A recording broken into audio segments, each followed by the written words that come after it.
MK, thank you so much for being here today. I'm super excited to have you on and wanted to kick it off right away with the question, what is it like to represent the United States for a sport?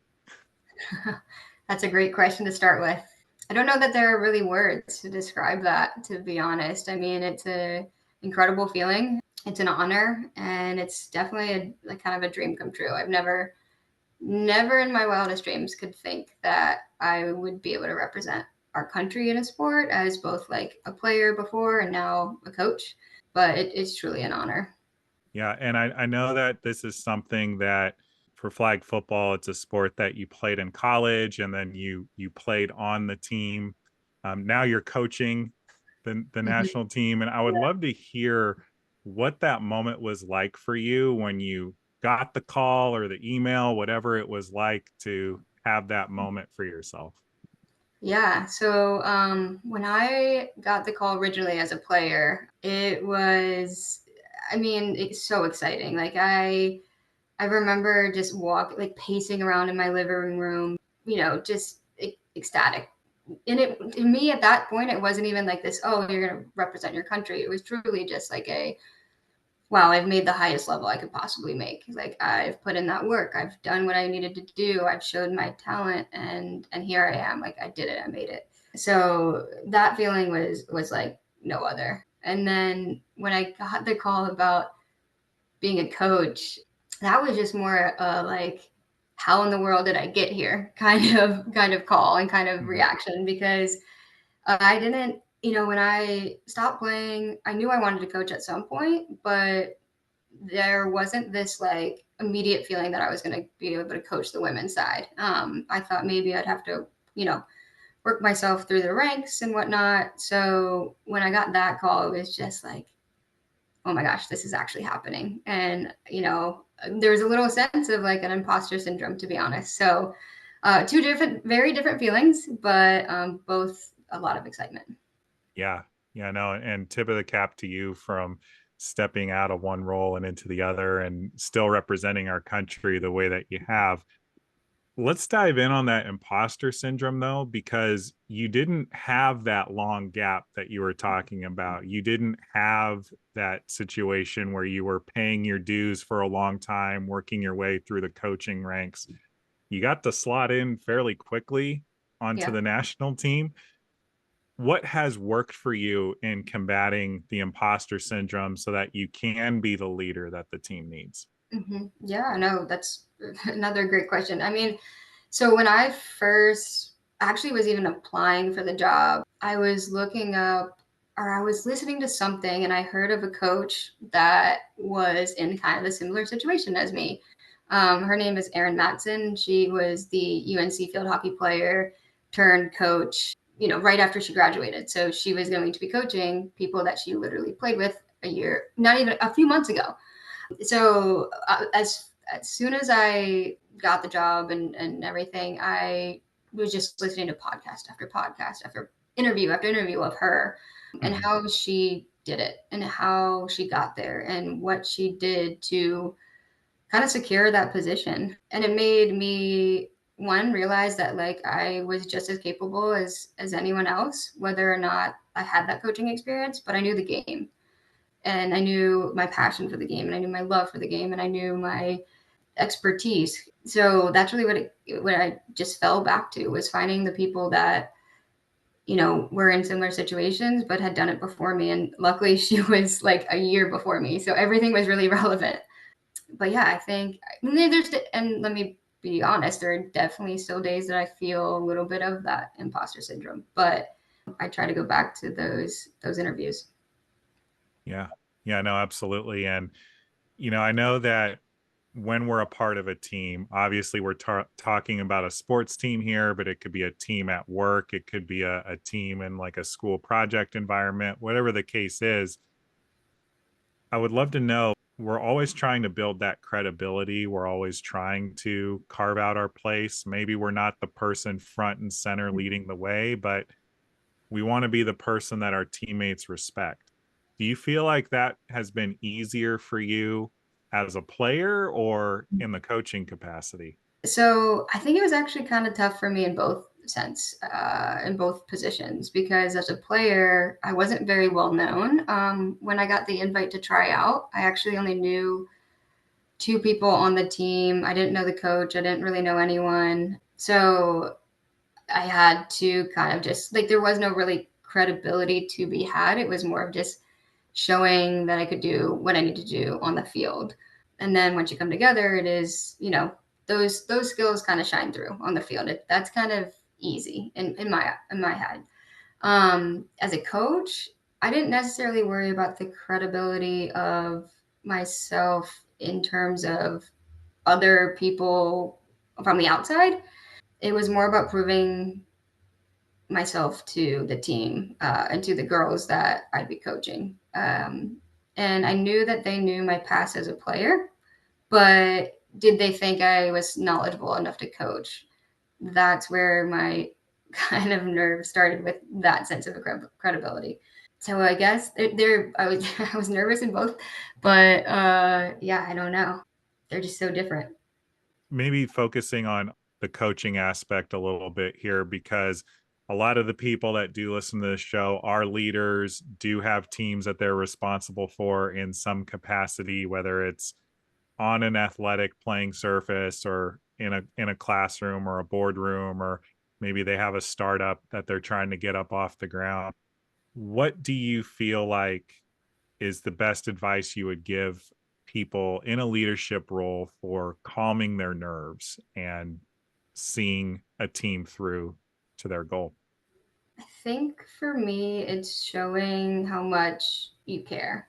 If you care and you have passion, if you have love for the game or whatever it is, the team, the sport, the school, doesn't matter what it is. If you care about it and the people around you care about it, that's what comes into play, right? Everyone has a love for something at this level. You can't get Mhm. to the highest level without truly having a passion for it, because it Sure. takes day and night work. So if you can show you care, then everyone will buy in. Is it caring about other people, or is it more about caring about the end goal? About other people, I think it's all an equation. The end goal will happen if you care about the people within the system. I dig that. I don't think I've ever heard it quite put that way, but is it, in your experience, just about getting the personalities to gel, or Yeah. could you expand on that? Yeah, absolutely. No, it's 100% about the personalities. So it's funny, on our team, our biggest thing is culture. You could be the most talented athlete on the field, but if you don't fit in our culture and if you don't fit into our roster in terms of the way you hold yourself, we'll never get to that end goal of winning gold. Our culture is set on this mindset of our slogan, actually, this past year was "We Not Me." Yeah. And that's truly like, if you don't have that mentality, we won't succeed. It doesn't. There is no way to get there. So yeah, for us, it's all about culture, and it's all about the people that have bought into that culture. If everyone buys in, again, you'll win that gold. Yeah, absolutely. I don't know if you're familiar with a book called The Energy Bus by John Gordon, but the too long didn't read version of the book is that it's all about getting people on board, metaphorically speaking, with the energy, with the direction that you're trying to create. And sometimes like needing to make the tough decision if folks are not willing to get on board. But, knowing that you have had a lot of success and the team has had a lot of success recently, was there a pivotal moment or any type of obstacles you guys had to overcome, whether it be like a matchup or an injury, or something that your team had to overcome? Yeah, yeah. I mean, every time, I swear, whether I was a player or a coach, there's always an obstacle. I wish I could say it was always like rainbows and butterflies, and we got the gold medal and everything was wonderful, but it doesn't happen that way. And those are things that we have to work through, and culture is a huge part of that. I mean, the team that we had this past year was incredible in the sense of they all act like family and they've all had each other's backs. But we've had situations where there is a culture shift, and they do a great job of compartmentalizing that. So if something is off, they understand that, hey, like this is something that we as a team either have to work through, or as individuals, I'm going to kind of dive deep in within myself, figure out what I need to do to make this team continue to move forward. So yeah, I mean, we've had a ton of obstacles, but luckily we've made it through. Yeah, no, absolutely. And, maybe just to double down as a follow-up question, you have won gold in some of these national tournaments, and you've come up with the silver Mhm. sometimes. And, I think that a lot of us have the tendency to browbeat, to beat ourselves up when maybe we don't achieve gold every single time. But in reality, it's what can we learn from the times when maybe we just missed the mark. And so Mhm. I'm curious, what was maybe the biggest lesson that you have learned either as a player or as a coach Mhm. through maybe when you didn't bring home the gold? Yeah, that was definitely the biggest lesson I had to learn was after not just getting silver, but getting completely destroyed in that game. We Mm. lost by a ton. We played absolutely terrible. We had gone through a lot of obstacles. We had one of our best receivers tore her ACL on the very Oh, first drive of the first game of that tournament. And then another of our players, who was our defensive captain, got COVID like right before semifinals. So two huge obstacles that, hindered us. But I've said it and I'll say it again that I don't know that those two things would have kept us from winning gold. I think that there was a struggle off the field that we didn't necessarily come to a resolution, and it really hurt us on the field. So I think, when I took over as a coach, that was my biggest thing, is that if there's something going on, like let's work on it here. Let's make sure if it's with one player or two players that all 10 or all 12 of us come together and figure it out. Because if you don't have the chemistry off the field and the dedication to this off the field, you're you're not going to have it on the field. So that was a huge lesson. Unfortunately, I had to learn. sure. No, absolutely. And thank you for sharing about that as well. I know we keep coming back to the topic of culture, aligning people on a vision, shared mission, shared purpose, shared heartbeat in some ways. I've heard it said metaphorically speaking. What do you feel like is the North Star for you currently in as a coach and where you're taking your career? So I think my North Star would just be knowing where this is headed, which is the Olympics in 2028. You know, when I think about my future in flag football, it doesn't necessarily mean the Olympics because I have to do my job day by day. But that's the goal. And I think that's a goal for everyone in flag football right now. If you truly love the sport and know about it, getting to 2028 would be a dream come true. Actually, I don't even know if it's a dream come true because it was never a dream, right? Like flag football was never a dream of mine growing up because it wasn't a thing. So yeah, that guiding light and the motivation is to get to 28 and hopefully represent the U.S. and continue to win. You said something that I think is actually applicable to anybody, regardless of if they've ever seen a flag football game before. You said that this is your goal is the Olympics in 2028, but that wasn't on the table Mhm. growing up. Like that wasn't something you dreamed about. That wasn't something that you said you wanted to be when you grew up. So many people out there are trying to find their passion, trying to find their purpose. What worked for you in landing on flag football? And what would your advice be to people listening to this who are maybe looking for that thing? Mhm.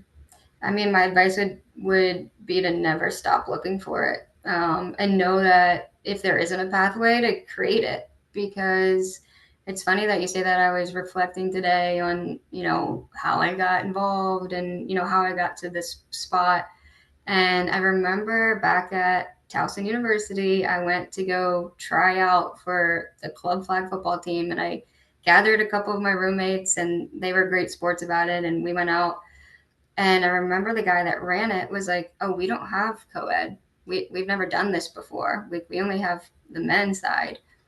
And we were like, "Well, can we stick around and run a couple routes and throw the ball?" And he was like, "All right, like that's fine." And then by the end of it, he was like, "You know what? Let's try this. Let's try to make a co-ed team."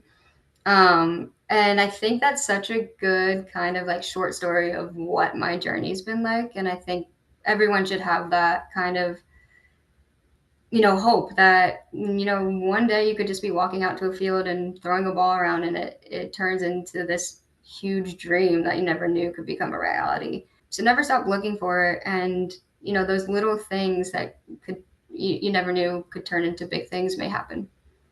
Folks, like straight up, podcasting was not a thing when I was growing up. I hadn't even heard of what podcasting was until probably 10 years ago. And, I was brave enough to give it a shot one day. And now we're 2 years into the show, over 100 episodes in, and getting to interview really amazing people like MK who are distilling their wisdom for us today. So, my to echo, your words, I would just tell the audience, like, keep looking and don't be afraid to suck at something new. Like, Mm-hmm. I think because of the social media world we live in, if something doesn't get thousands of likes immediately or doesn't look perfect instantaneously, that means not for us, right? Mm-hmm. But like, we all had to start somewhere. Yeah, absolutely. Absolutely. And so I know that you are focused on 2028, and we're going to be cheering you on every step of the way.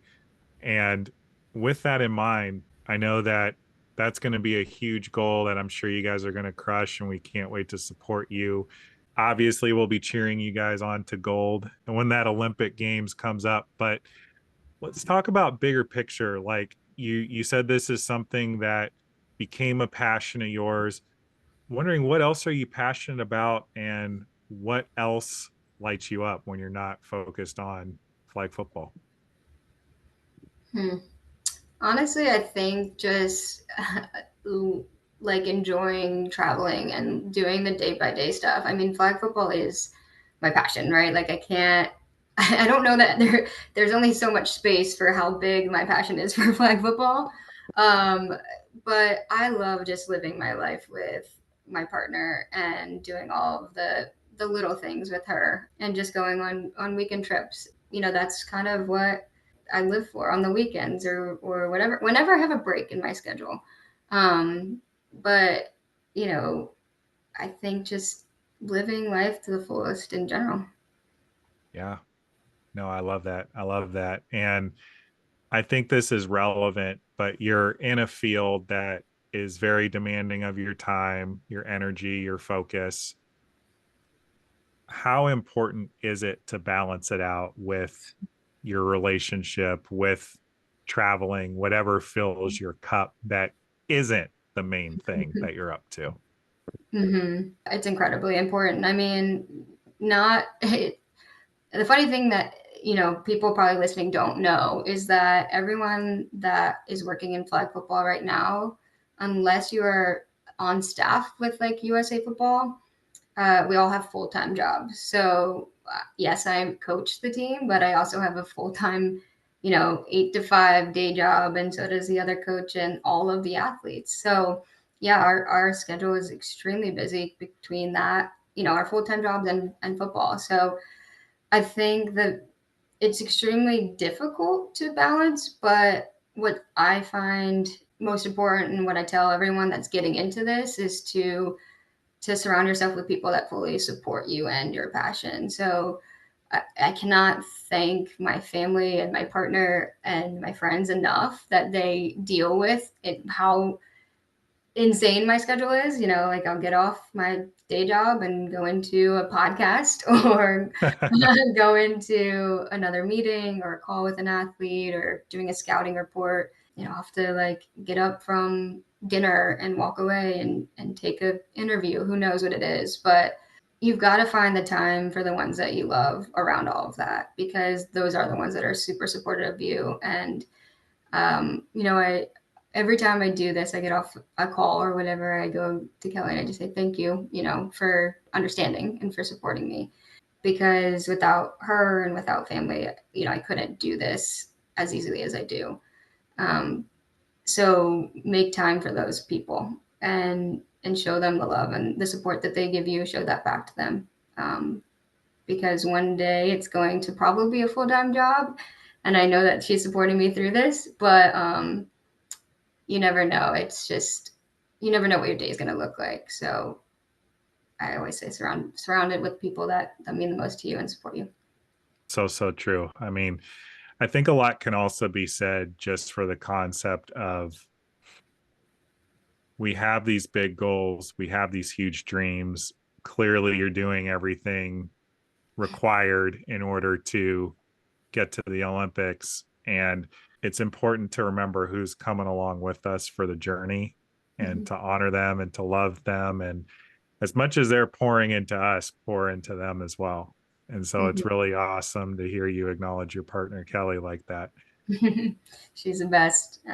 But yeah, I think it's all about making time for her and for our future together and the life that USA football will probably bring us, hopefully.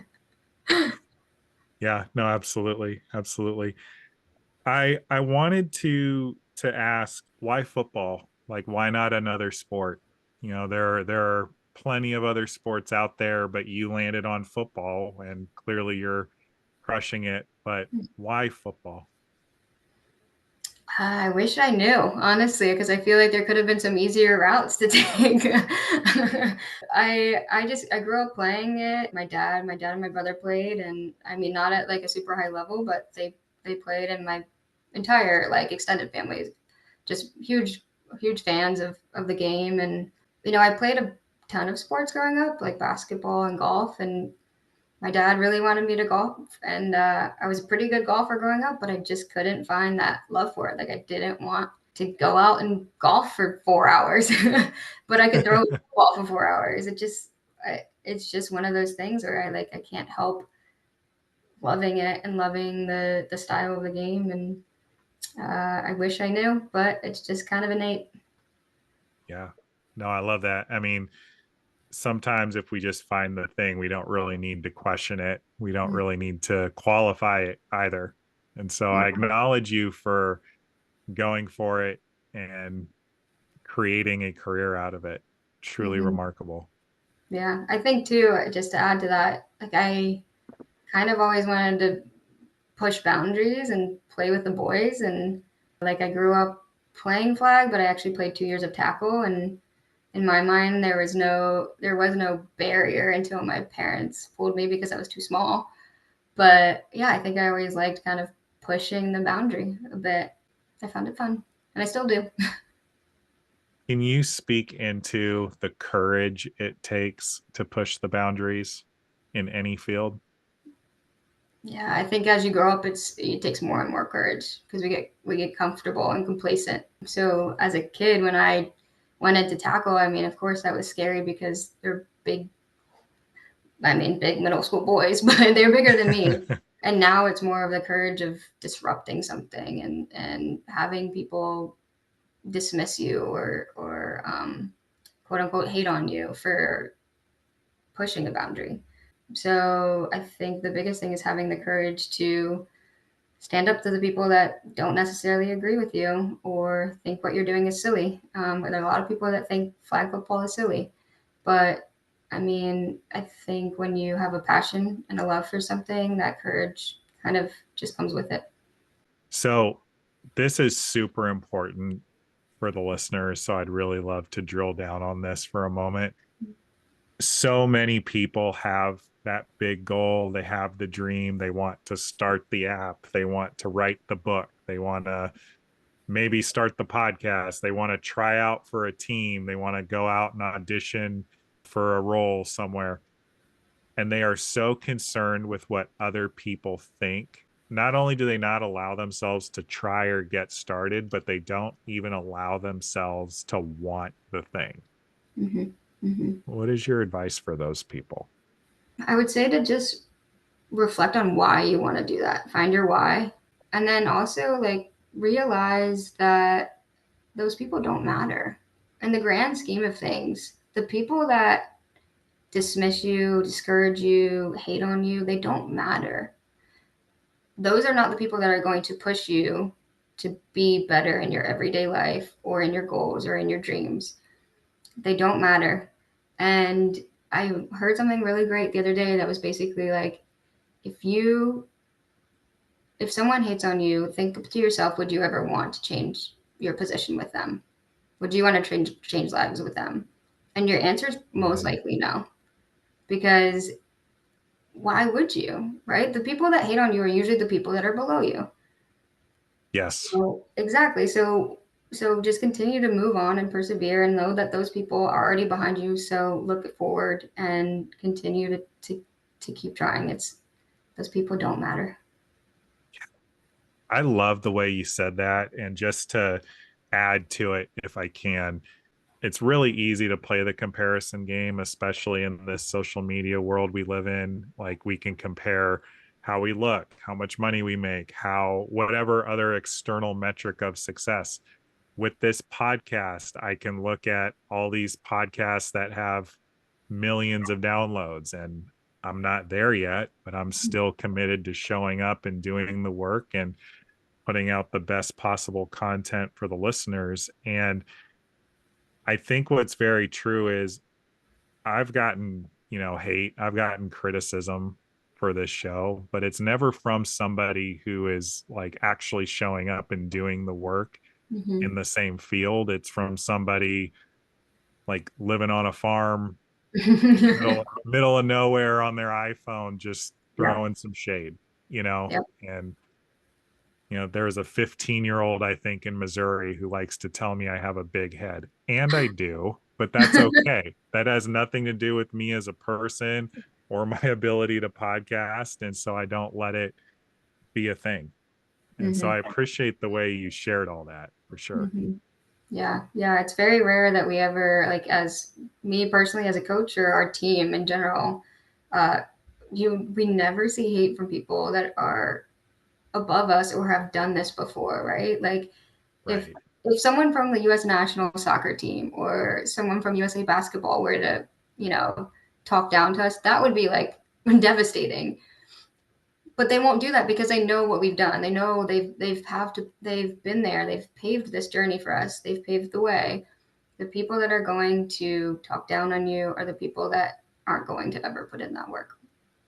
Well, thank you for reflecting on that, because it really, I think, is important for people to know that the people that get it, the people that are actually going to understand the work that you're putting in towards a goal, towards a dream, they're probably better suited to be a mentor, whether it's directly or silently. Like if you're going to listen to their podcast or read their how-to book or watch their YouTube video, it's never the people that are hating on you that you should be surrounding yourselves with. And Mhm. so I'm sure that the flag football team, has had a lot of great support from other sports, from other coaches. Is there anybody that stands out that you would love to shout out and acknowledge for just how impactful they've been on your journey? Well, I have to give a huge shout out. I think I already uh, I gave that to my friends and family, but I need to shout them out to get again. Obviously, Kelly, my partner, has been extremely supportive, so I've got to shout her out because I could not do this without her support. But yeah, I mean, I think all of the USA staff above us, above me, right? Like my head coach, he's been incredible this entire journey. And when I do have that imposter syndrome, he, shows me kind of the way and trusts in me and will continuously trust in me. So I have to give him a shout out because I don't think I could mentally do this without him. And then a shout out to people that may never hear this, but like an Aaron Matson who has paved the way for coaches like me who went right from playing to coaching, again, listening to those podcasts and interviews. really, really helped me believe in myself and have the courage to do this and know that I can do it. Well, MK, I want to take the moment to acknowledge you. I want to acknowledge you for being somebody that is committed to the dream, is committed to the goal, is putting in the work, is doing whatever it takes to push yourself outside of your comfort zone to not only like be the best player you could be, but now in a leadership capacity, lead the national team to the Olympics. And I'm gonna just say it, like, I got a good feeling about you guys getting on the medal podium like in a couple of years. And I'm really excited to see that. But it's all because of who you are, the work you're putting in now, and leading by example and just being somebody that we can all look up to, even though we're not all playing flag football. So I want to thank you for being here today. Thank you, and thank you for letting me nerd out about flag football. I appreciate it. I really appreciate, you allowing me to have this kind of window of opportunity and stage, I guess, because I do talk a lot about flag football, but it's cool to talk about it in the sense of mindset and just as a human versus as a flag football coach. Yeah. Yeah, that the X's and O's are probably another podcast hosted by somebody else. But thank you for honoring us here on your inside track to success with your mindset expertise. And the final question I ask everybody on the show: what are you acknowledging yourself for today? I am going to acknowledge myself for paving a way and a path for younger girls that may look up to me and see Yes. that you don't have to necessarily be the best athlete, or become this incredible player. Like, if you love a sport, you'll find a way to make a name for yourself in it. And I hope that one day a girl will come up to me and be like, "Oh, I coach flag football at wherever," and hopefully I've inspired someone out there. Well, I'm sure you have, and this is going to live on in perpetuity. And can't wait to see the impact that you continue to have. So, MK, thank you so much for being here today. And folks, this has been another episode of Your Inside Track to Success. I know you got value out of today's conversation, so please share this out with at least one other person. Cost of admission here is always free. So please do your part in sharing these conversations out, sharing these messages out as far and wide as possible so that this show can fulfill its mission of having the biggest impact possible in supporting you in creating the life of your dreams. We'll see you next week.